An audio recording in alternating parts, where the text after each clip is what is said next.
Bonjour à toutes et à tous, ravi de vous retrouver une fois de plus pour cette toute nouvelle édition de l'EcoSport News. Donc nous sommes sur le Figaro TV et Sport 24 et on commence tout de suite avec une news de l'UNSS. À l'occasion de la première formation Jeunes Reporters, 11 collégiens et lycéens venus des 4 coins de la France ont pu vivre l'espace de 3 jours à Paris, une formation accélérée sur les différents métiers de la communication. Ces licenciés UNSS en tant que jeunes reporters auront eu le privilège d'être la promotion Frédéric Varinguez, du nom du rédacteur en chef de l'équipe.fr, qui a pu d'ailleurs les accueillir à la fin du séjour pour faire le point sur son métier et les conseiller. La venue de ces jeunes reporters ne doit rien au hasard puisqu'ils sont impliqués et engagés au sein de leur association sportive. Ils auront tous, dans les semaines et mois à venir, à couvrir un événement d'importance, que ce soit au Brésil, en Inde ou ailleurs, lors d'un prochain championnat du monde scolaire. Cette chance qui s'offre à eux met en exergue le travail remarquable entrepris depuis plusieurs années sur la filière jeunes officiels que nous saluons ici. Ce sont 210 000 jeunes officiels qui ont été formés à l'UNSS pour s'impliquer dans le sport sans être forcément des sportifs confirmés. Et on poursuit donc avec la transmission vers cette jeunesse engagée. C'est tout l'objet de la réserve citoyenne mise en place par le think tank Sport et Citoyenneté qui est devenu le 45e ambassadeur de la réserve citoyenne de l'éducation nationale. La signature de la convention a eu lieu mardi 21 février au ministère entre Najat Vallaud-Belkacem et Julienne Japper et a été suivie d'échanges entre la ministre et différents sportifs présents pour l'occasion, à savoir Clarisse Gostaz, Johan Lemaire, Gaëtan Tinet, Vanessa Gladon, Frédéric Jossinet, Sarah Ouramoun ou encore Mathilde Johansson et Vikash Dorasso qui s'engagent tous dans cette aventure. Les sportifs pourront donner bénévolement 1 heure de leur temps afin de transmettre et faire vivre les valeurs de la République à l'école, aux côtés des enseignants ou dans le cadre d'activités périscolaires. JO 2024, Budapest quitte l'aventure et la course à l'organisation des JO. La ville hongroise a retiré la semaine dernière sa candidature après qu'une pétition ait recueilli plus de 220 000 signatures contre.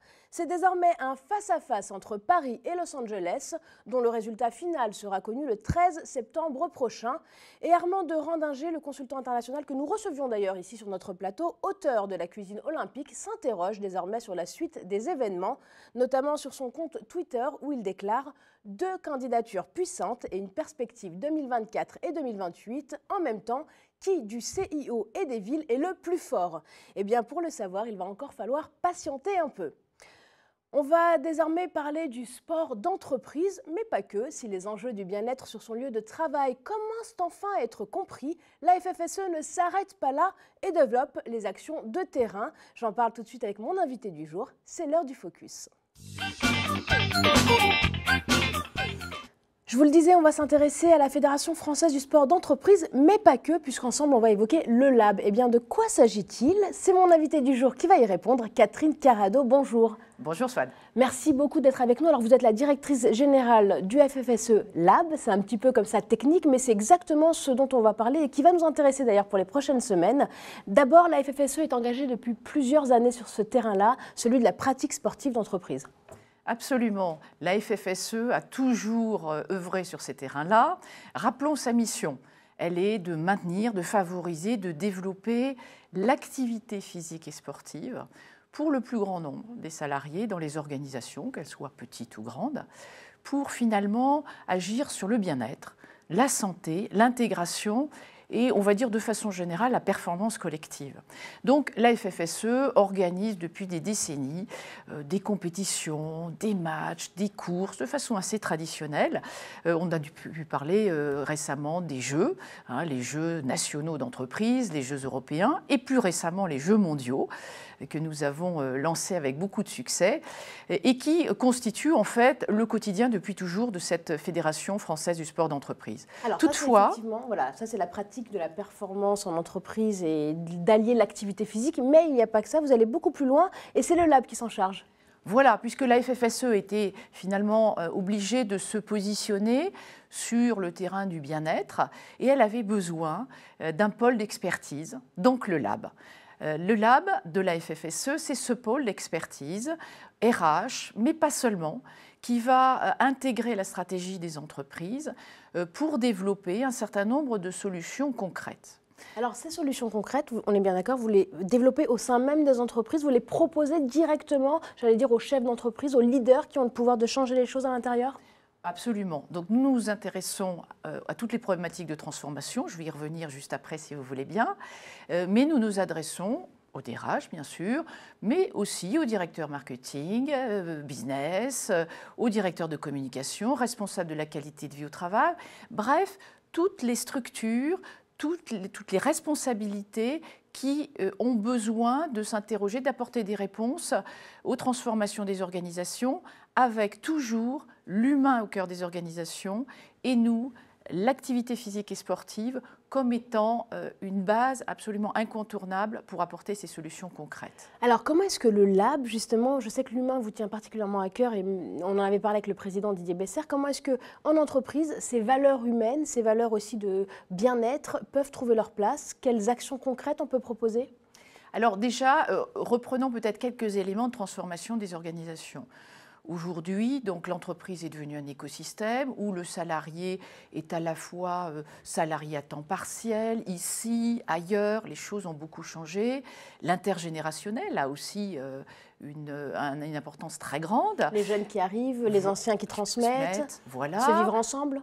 Absolument, c'est le vivre ensemble, vous avez parfaitement raison. Les modes de management qui ont complètement changé. Il ne suffit pas d'avoir des barrettes pour avoir l'autorité et la compétence, mais il faut de la bienveillance, il faut agir sur les leviers de reconnaissance et de confiance. Donc ça, c'est les nouveaux modes de management.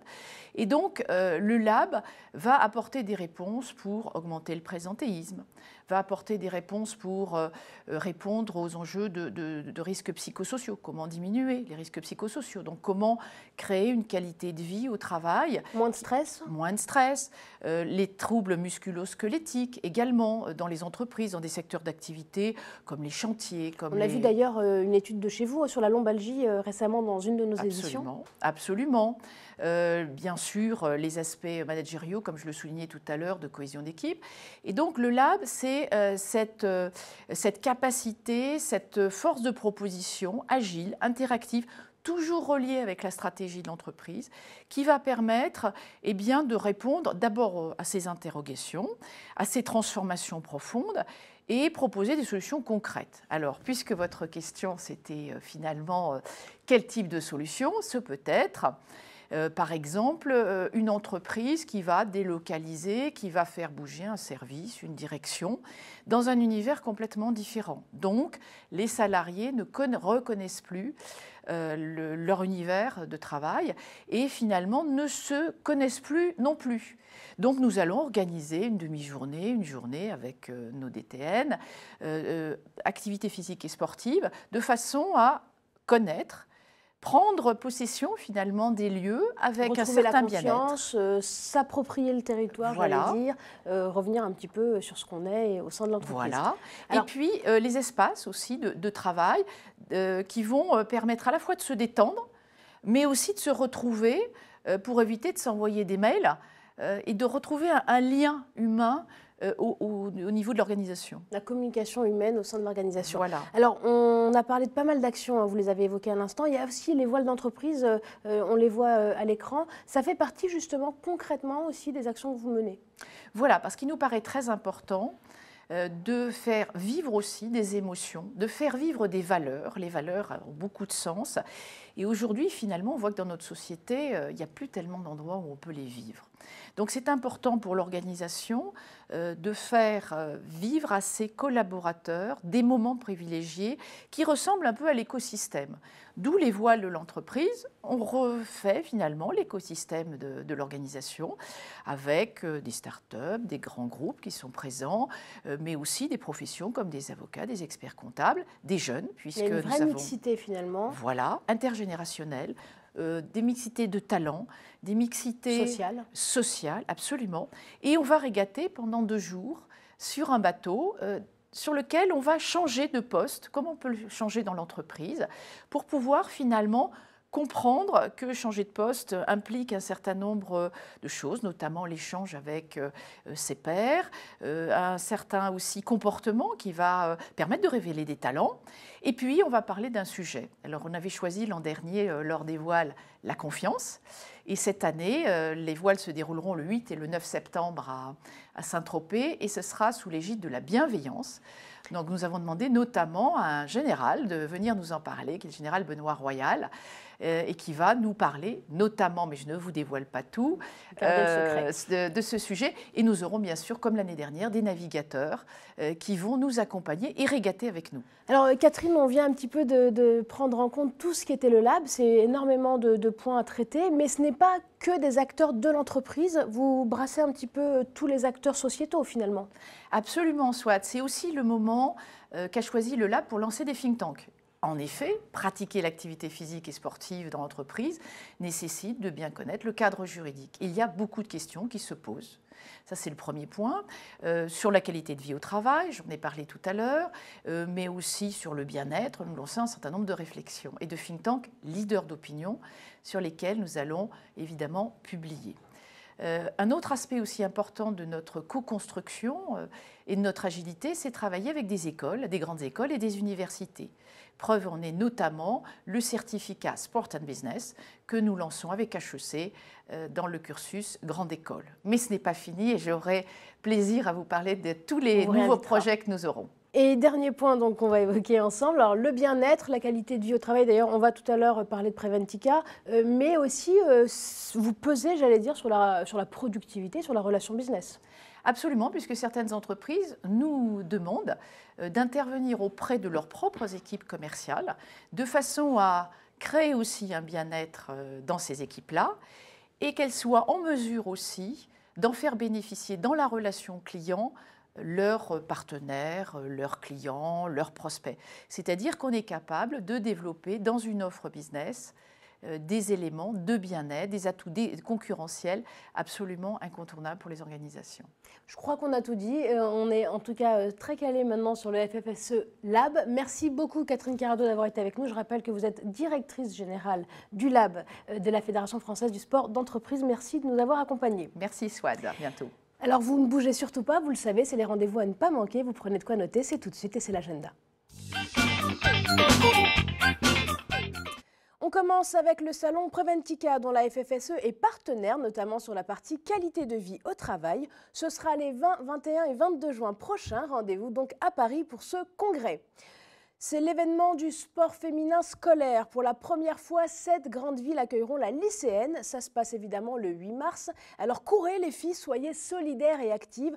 Tous les renseignements sur le site de l'UNSS.